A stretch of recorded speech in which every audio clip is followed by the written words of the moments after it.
CyberArk is at the forefront of demonstrating how identity security can help prevent and block a ransomware infection before it brings a business down. CyberArk offers protection along every aspect of the attack chain, from the initial intrusion all the way through data exfiltration.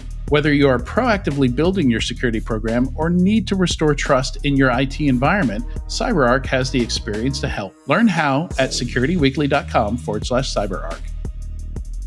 Picture your team being able to map out the external attack surface as it grows and see the same attack vectors as a hacker does. Most tools out there do asset discovery, but stop there. Enter Detectify. It takes an inventory of exposed web assets and automates vulnerability testing for security misconfigurations, expiring subdomains, and risks in third-party software. Here's the cool part. They crowdsource payloads from leading ethical hackers. It finds bugs you actually want to fix and finds them in time. Start a free 2-week trial by visiting securityweekly.com/Detectify.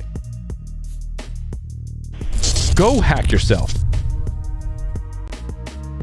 Attacks can't be prevented, but they can be stopped. Modern cyber attackers have already made it inside your network, but you have the upper hand. Find and eradicate threats with ExtraHop network detection and response, and shut them out before real damage is done. Learn the advanced techniques attackers are using and how ExtraHop stops them with a live attack simulation.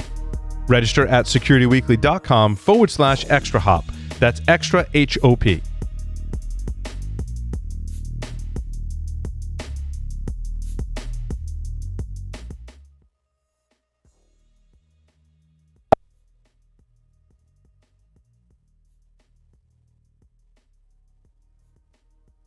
Welcome back to RSA Conference 2022. We are recording live at the Marriott Marquis. It's day 2 of the conference. I am your host, Matt Alderman. Joining me for this interview is Amit Barakat. He is the co-founder and CEO at Perimeter 81. Welcome, Amit. Hi. It's great to be here today. Congratulations, by the way, on a successful round C. You just announced it yesterday, today? Yesterday. Yeah. It's a big step on our journey to basically build a new firewall and new secure corporate network over the internet, but it's just another milestone. There's a long road ahead, and we're very, very excited about completing the round, and big capital that led it, that are great partner of ours, including our existing investors, Insight Partners, and Toba Capital, and Ion Crossover Ventures, and Entre Capital, as well as Spring Ventures, the joint. That's a great fun time to be in the cybersecurity space. So let's talk about the perimeter, right? Because it's evolved. We knew this was going to happen. Like, we instinctively knew that the perimeter was becoming porous and that things were going to sit outside of the perimeter. But the pandemic accelerated things so quickly. Correct. Where are organizations struggling through this, right? We've heard the stories about challenges with ramping up VPNs, your firewalls. Where do they play in this new environment? So, what was the kind of the rationale and kind of the challenge that Perimeter 81 was out to solve? Yeah, it's a excellent question. And basically speaking, me and Sagi, my co-founder, we had a consumer VPN company that we sold to a public company in the States, J2 Global. It was in 2017 where we basically saw and understood the need that businesses will basically need to change the way they consume network security and move away from appliances, firewalls, and infrastructure to basically secure themselves and build a secure corporate network, let's say, over the internet. Mm-hmm. We saw that trend back then, 2017, related to COVID, right? Right. Then COVID came in and basically accelerated what we thought would happen in 5 years over a very short period of few months. It was a great event for us, right? For the company, as it basically increased demand, but unfortunate event, of course, for the world. But it really accelerated digital transformation. And what we saw, the businesses needed to enable the business, right? It comes first. And this is where they basically double down and open their resources and firewall rules, right, and reduce the risk level increase the risk level, right? Decrease the risk posture in order to enable business. Right. And then they have started to basically rethink their security model, how to basically adjust their on-premise legacy infrastructure that meant to provide a site-centric security to a security posture and infrastructure that supports the modern workforce, because it's clearly that it's here to stay. Yes. So we saw that initially the risk increased significantly because businesses opened up all their resources in order to enable employees to work from home. But now they started to have a much longer process of basically replacing all their existing infrastructure that does not longer advocate for the modern workforce.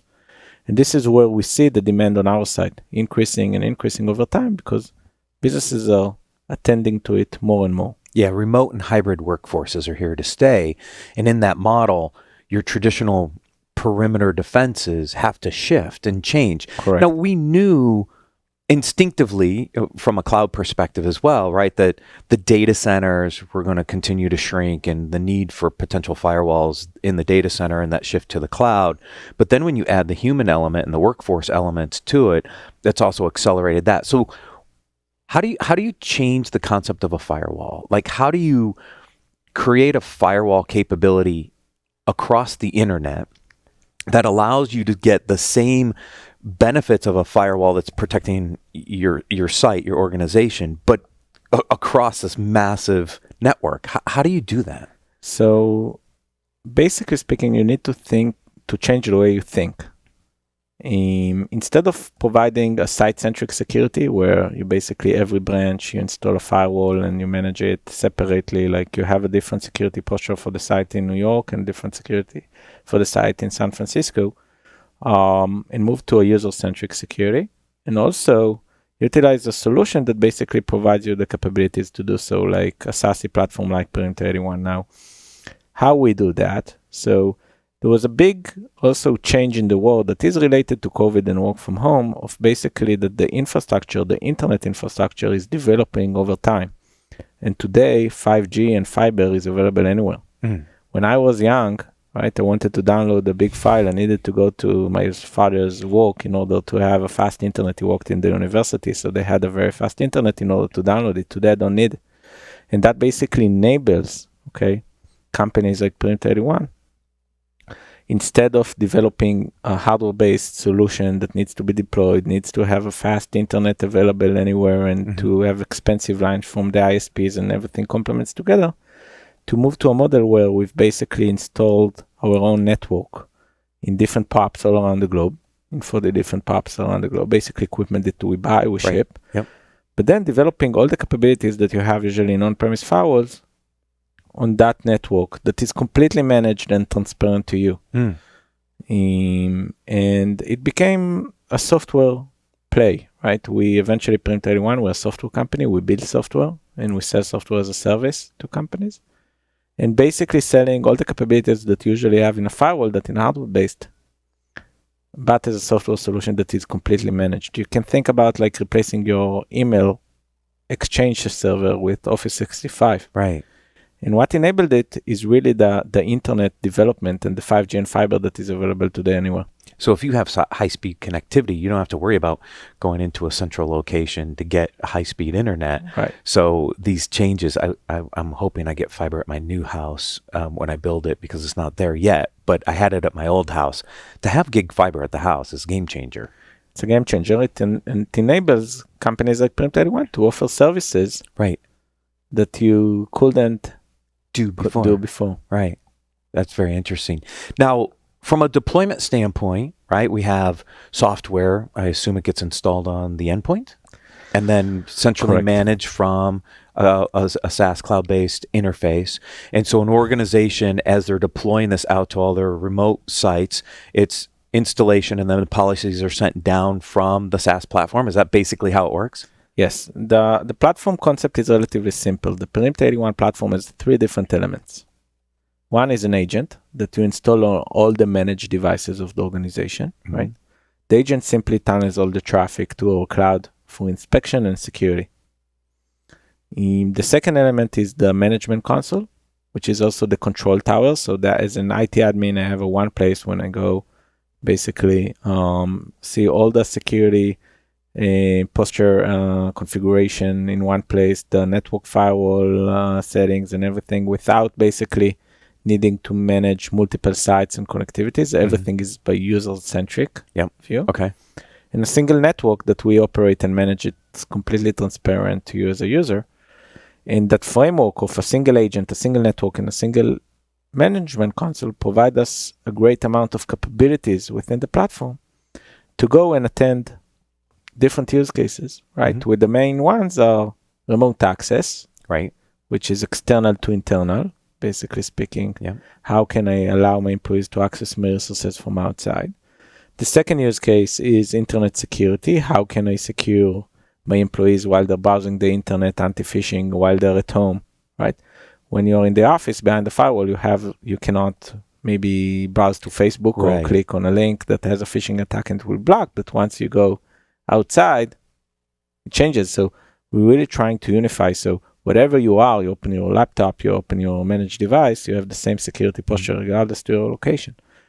And the third use case is interconnectivity, how to connect different branches over the internet instead of having expensive infrastructure. So that's basically the three main use cases that we're focusing on. Got it. And that means also connectivity of users to cloud. So you said external to internal, but that's almost an external to external use case as well, right? As well, yeah, because the cloud is external to you, but it might be running internal systems. But I assume that same agent technology then works in the cloud environments to allow connectivity across those. So that's exactly what I mentioned about the COVID. The fact that external to external shouldn't exist because you opened it up because you don't have any other way. You have it to be accessible. The idea with Perimeter 81 to create a new perimeter where you take all your resources and you hide them from the public internet. You reduce your attack surface. Oh. Okay. Malicious actors cannot reach your environment unless they're on the virtualized, encrypted, secure network of Perimeter 81.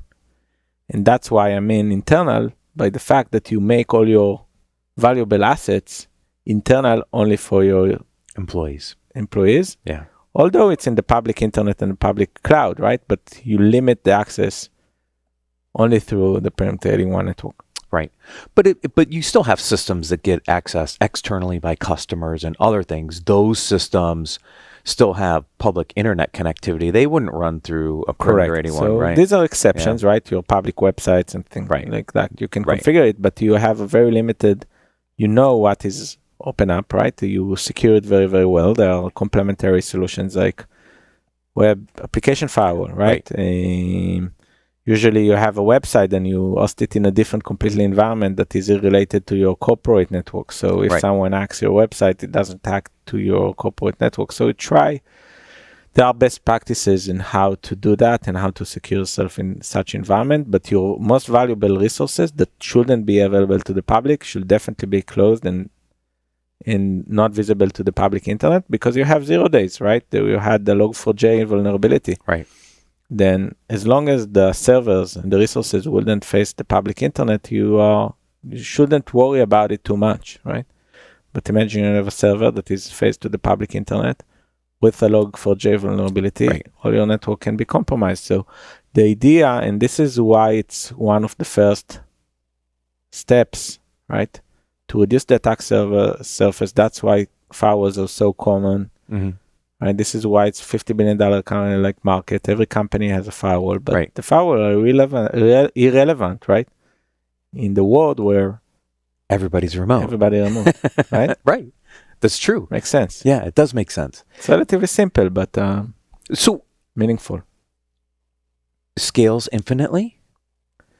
Yeah, it's a software-based solution. Think like Office 65, right? Yeah. Email. Yeah, you have your email client connected into... We deal with all the scale and the management and the updates and the patches, and it's all about getting your users, installing the agent, that's it. That's it. Time to value is very fast. Very fast. In COVID, in March 2020, I was here. Right. Just got back to the office, and then we started to do implementations with customers of 15 minutes. Every new customer came in 15 minutes, we implement network and enabled it. So quick. Which is important, right? When you think about organizations that are shifting and had to make these shifts, they couldn't spend days, weeks, months Correct. to get this stuff deployed, right? It had to be very fast. They had Very to turn very, very fast. And easy to use. And Right. So if organizations need a new solution, a new approach to their firewalls, they should come out and visit Perimeter 81. yes, we welcome everybody to, we have free trials, we have POCs, we have our solution experts to go over with you about the platform, explain anything, and to support you in this journey, right? Yeah. One of the things that we, I think, differentiate ourselves from others, that we like to become the change Sherpa of businesses to go through that journey and take Right. them hand by hand and to implement Yeah. a secure corporate network over the internet. Great. For anybody who wants to learn more, you can please visit securityweekly.com/perimeter81. Amit, thank you for joining me. Thank you so much. It was a pleasure. Thank you, everyone, for watching. We'll be back soon with more interviews.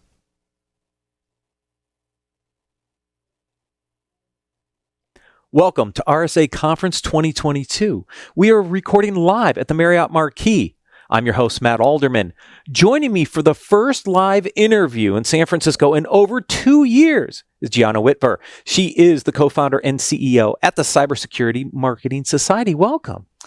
Thank you, Matt. I'm so excited to be here. So excited to be back after 2 years. After 2 years, we recorded in Broadcast Alley in 2020, and then everything shut down right after that event. And we haven't been back here since. So it's so great to be back. It's amazing. It's fun. It's popping here. Yes, it is. It was a little crazy getting the badge this morning. But so let's start with what is or who is the Cybersecurity Marketing Society? Well, it's not a who. It's a what? So the Cybersecurity Marketing Society is the world's largest professional organization and community of cybersecurity marketers, marketers in particular. And maybe I heard a little boo hiss from whoever's listening, but we're on your team too. Right. So we have over 1,100 members right now, and we're growing every single day. And we accept anyone who is an in-house marketer at a cybersecurity vendor or services organization. You accepted me, so I mean, come on. I think you slipped in by accident. I think I slipped it. Yeah, exactly right. 1,100, and there's what, almost 3,000 cybersecurity companies. So you still have some growth left. Oh, Yeah. we have plenty of growth. I mean, if you do if you believe LinkedIn, there's like 26,000, and I think these are underreported numbers, 26,000 cybersecurity marketers on LinkedIn alone. So I think we have a ton of growth left. Yes, you do. Now, when we think about building marketing programs, because we're both in the marketing business right now, when I talk to sponsors, it's all about leads. It's all about leads. It's all about leads, right? Yeah. But when I think about lead generation from demand generation, I separate those for a second, right? Yes, I need my leads, but I have to build demand. And demand does not mean you're just doing lead campaigns, right? You're absolutely right. Collecting, and everyone listening who's a cybersecurity person, I'm sure you understand this too. Just collecting someone's email and their name and their title and their company does not mean they're interested in your product. Right. That is it's kind of an evolution. And I'll back up. Like, marketing in cybersecurity today, I think, is still stuck like 10 to 15 years in the past, right? I agree. We're doing old stuff. We're focusing heavily on this lead generation instead of real demand generation, which is capturing interest and nurturing a buyer through a journey and educating them on the problems that you solve and how your software or your solution or your services actually help them, and getting them to raise their hand and say, hey, I'm interested in learning more, instead of just trying to constantly do an outbound motion to capture leads. Right. When Paul and I would talk to sponsors on the podcast, we'd always talk about 3 core components of building a demand generation program. You had your brand awareness. People have to know who you are, right? Yes. Brand association. Yes. Think about it. Right. Like, think about you. I'm maybe you're not on Instagram. Maybe you are. I'm sorry if you aren't. I'm not. Okay. But okay, for anyone who is on Instagram who saw a product in their feed like 50 times and eventually was like, all right, I'll buy it now. I mean, I think it takes like 26 plus touches for a lot of companies to even get into that to be remembered by people. Yeah. And I also always used to say, for brand awareness, for anyone who is combating, their organization, who are saying like, we don't want to do brand awareness. Do people buy cybersecurity products from people on the street in a trench coat? Like, hey, buy my XDR solution. I don't really think so. No, exactly right. And it was so hard because people have to know who you are. They have to associate your brand to a problem that you solve. Because at the time, I see the commercial or I see the digital ad, right? Because those are brand awareness campaigns. I may not have that problem. So how do you create that association of the brand with the problem that somebody has? You have to do that. And so brand awareness is an important component. But a lot of people skip right to the lead gen campaign, right? The second pillar we always talked about is thought leadership. Talking about your solution, your differentiation. It's not just that I'm an XDR solution or an anti-malware solution or a ransomware solution. It's how do I solve that problem in a unique or differentiated way? And you have to bring some thought leadership to the table. You have to make a stance on these are the things that we think differentiate us over our competition because they need to know you. They need to start to build some level of trust with what you're doing, right? Because in cybersecurity, I am not ever going to just go online and put in all my information in a company I know nothing about, know what problem they solve or how to solve it. I'm just not going to do it. Just like I'm not going to download an app and put a bunch of personal information in it just because somebody said, yeah, that's what you need to do. Like, that's not the way we think in this market. And so without those brand awareness and thought leadership components, you can't build a really strong, effective lead component in your program. Exactly. People have to know what you do.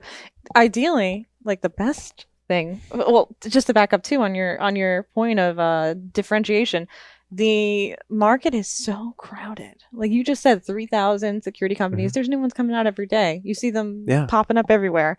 So it's not, just being an XDR vendor and or anything like that. It's like, what exactly you want someone to know your brand and then associate you with what you do. Right. Yeah. Yeah, exactly right. It's building that relationship. And we always in the podcast, for example, when I get on and we talk about prepping for an interview, kind of like what we did, problem, solution, value. Can I articulate the problem that I solve? Can I distinguish how I solve it in a unique or differentiated way? And what's the value to the customer? And if you can do that through your brand and thought leadership and ultimately your lead generation campaigns, right? Whether it's a webcast or whether it's a white paper or some sort of syndication where they're signing up, that problem, solution, value messaging has to come through, I think, because otherwise I'm just not interested. Exactly. That's just tactics in the end. That's tactics. And if you don't have the strategy in place, you're just going to be wasting your time, your effort, your money, etc. On delivering the wrong message or an incomplete message or non-effective marketing. Right. So how does the Cybersecurity Marketing Society help marketers understand what we just talked about so that they can build effective campaigns? Like, what do you do that educates them so that they build better programs with companies like us that are actually there to help them do exactly what we just talked about? Yeah. So we at the Cybersecurity Marketing Society, we're community led. We are first and foremost, and this is how we started, a Slack community. So we're one of these, COVID era Slack communities that popped up that has succeeded the COVID era and grown and become in person even today. So what we do is we have an open forum of only cybersecurity marketers and also you, Matt. But we'll put you in that bucket. And what we do is we're basically a brainstorming group, a networking group. We share ideas, we share problems. Our members help each other. We recommend vendors.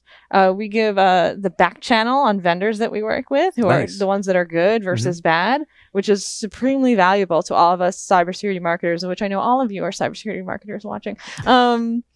Because, if anytime there's the word cybersecurity, it's the same thing as putting the word wedding in when you're buying something. They add like a 30% increase.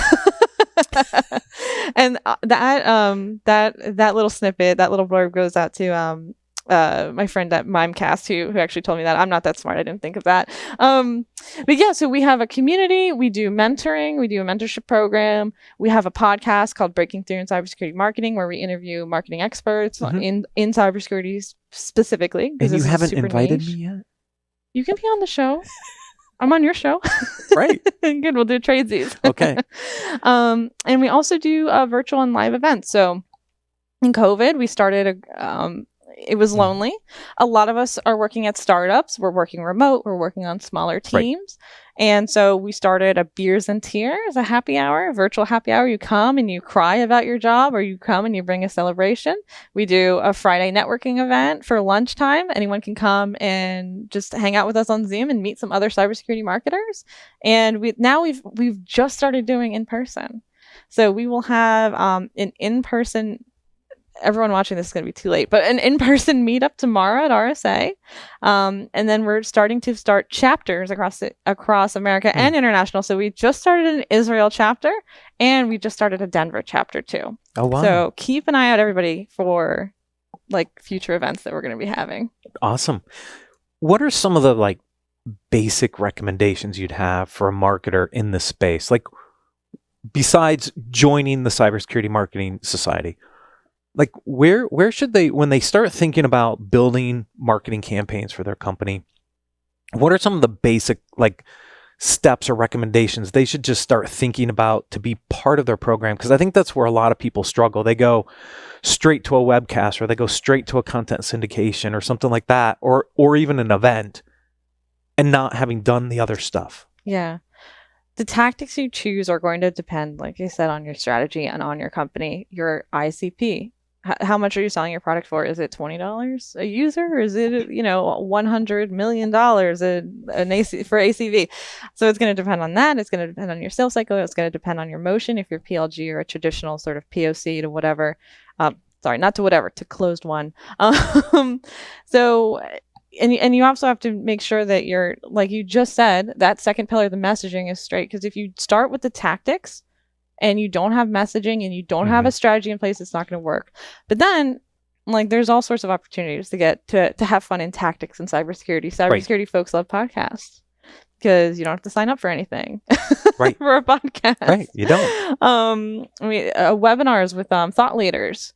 There's some amazing cybersecurity thought leaders out there who do webinars together. Yep. Ebooks ungated.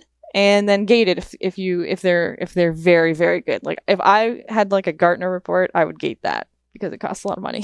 It does. But you just said something that most people don't do. What?